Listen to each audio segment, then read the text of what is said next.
Welcome to another edition of Not Just Giants. I'm Matt, and today I'm going to preview Sunday's Giants-Raiders matchup in Las Vegas. After going down in flames to the crosstown Jets, the Giants and their Week 9 opponent, the Las Vegas Raiders, find themselves in a torrential downpour of pregame news. We'll start with the Giants. Joe Schoen pulled a rabbit out of his hat, getting a 2024 second and a 2025 fifth for 30-year-old impending free agent Leonard Williams. Though Leo's presence on the defensive line and in the locker room will be missed this year, he and the Giants front office were almost certainly not going to reach an agreement on the big money contract he would expect to receive in order to stay in New York. So to get a second and fifth round pick for him is a real feather in Schoen's cap. The second bit of significant news for New York is that quarterback Daniel Jones has been cleared for contact and will start against the Raiders. Good timing considering Tyrod Taylor remains out with his rib injury. Tommy DeVito has been elevated to the 53 and Matt Barkley signed to the practice squad. Though after this horrid 2-6 start, playoffs are essentially a pipe dream, it would really be great, especially for Daniel Jones, to have his Pro Bowl left tackle, Andrew Thomas, healthy and ready to play against this Max Crosby-led Patrick Graham defense. Now as for the 3-5 Raiders, the Giants' news is negligible compared to theirs.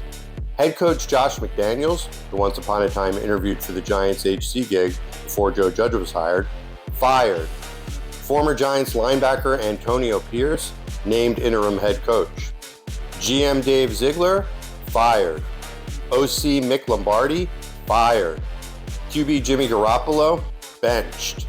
QB Aiden O'Connell, named starter. QB coach Bo Hardigree, promoted to OC. And what about DC Patrick Graham? Is this a Patrick Graham revenge game? If yes, revenge against who? Against the Giants for not naming him head coach when Joe Judge was fired? Or revenge against the Raiders front office, whatever's left of it, for hiring his linebacker coach but not him as interim HC? This year's Giants season has been a big disappointment, but the Schoen Daboll ship is unlikely to capsize anytime soon. Can't say the same for the Raiders, who right now are without a GM, HC, or QB. And yet, there's still a game to play on Sunday between these two NFL teams, so let's get into it. Both teams have been bad on offense, but it's not like the Raiders don't have some good pieces in Josh Jacobs, Davante Adams, Jakobi Meyers, and a nice tight end tandem in veteran Austin Hooper and rookie Michael Mayer. Like New York, the Raider O-line has not held up its end of the bargain.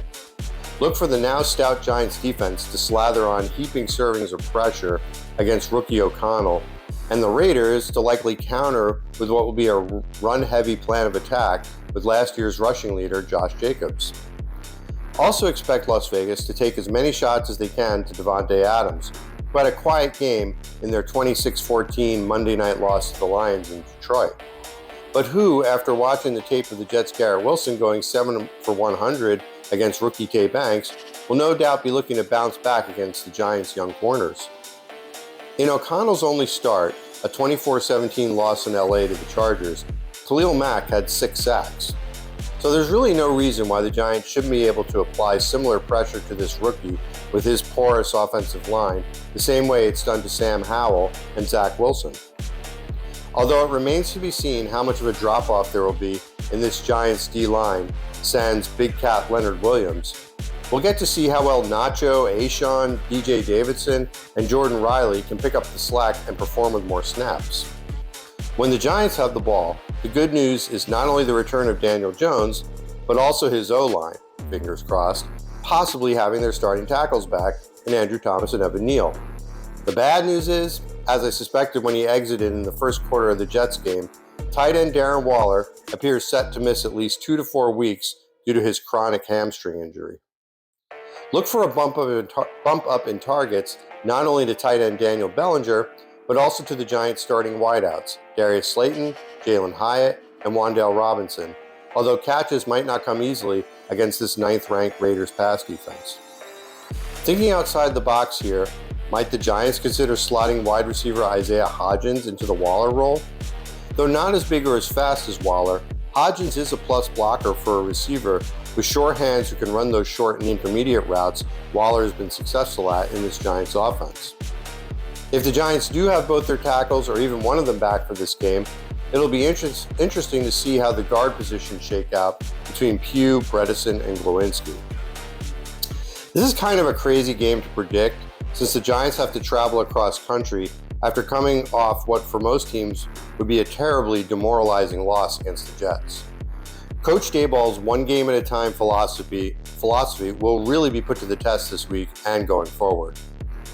Meanwhile, the Raiders are doing tumultuous Raiders things by firing their HCOC and GM and changing QBs mid-season.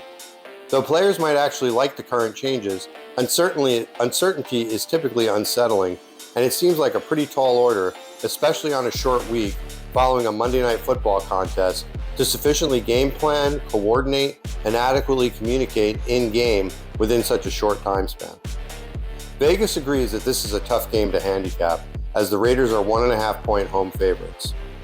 The Giants are averaging 11 points allowed in their last 3 games, and even without Leonard Williams, with their protection issues and a rookie QB, I can't see these Raiders topping 20 points in this contest.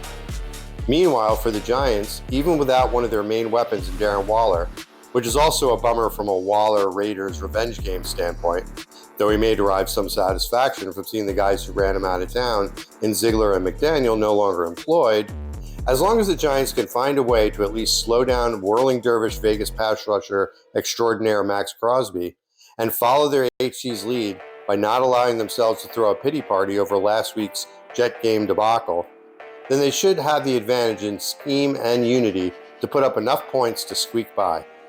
Giants 17, Raiders 16. Let's go!